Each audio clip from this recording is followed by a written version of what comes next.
আমাকে অনেকে জিজ্ঞেস করে যে উইন্টারে কি ফাউন্ডেশন ইউজ করব বা সামারে কি ফাউন্ডেশন ইউজ করব। অনেকে ভাবে যে ফাউন্ডেশন মানে গরমকালের একরকম ফাউন্ডেশন আর শীতকালের একরকম ফাউন্ডেশন হয়। তো ফাউন্ডেশন কিন্তু গরমকাল শীতকালে এরকম হয় না। ক্লাসে বুঝতেই পারলে আমি এই ফাউন্ডেশনটা আমি গরমকালে ইউজ করতে পারবো, শীতকালেও ইউজ করতে পারবো। এটাও আমি গরমকালে ইউজ করতে পারবো, শীতকালেও ইউজ করতে পারবো। কিন্তু স্কিন প্রিপারেশনের ওপর নির্ভর করে যে আমি ফাউন্ডেশনটা কোনটা কিভাবে লাগাবো। ফাউন্ডেশনে কিন্তু লেখা থাকে না এটা গরমকালে সামারের ফাউন্ডেশন, এটা উইন্টারের ফাউন্ডেশন লেখা থাকে না। তার জন্য শুধুমাত্র স্কিন প্রিপারেশনটাই নির্ভর করে, স্কিন প্রিপারেশনের ওপর ফাউন্ডেশন নির্ভর করে। আলাদা করে কিন্তু গরমকাল শীতকাল বলে কোনো ফাউন্ডেশন নেই। গরমকালে স্কিন প্রিপারেশন আলাদা, শীতকালের স্কিন প্রিপারেশন আলাদা।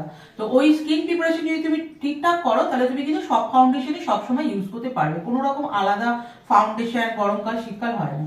বুঝতে পেরেছি এই ব্যাপারটা? এটা ক্লিয়ার করে দিলাম। কোনো অসুবিধা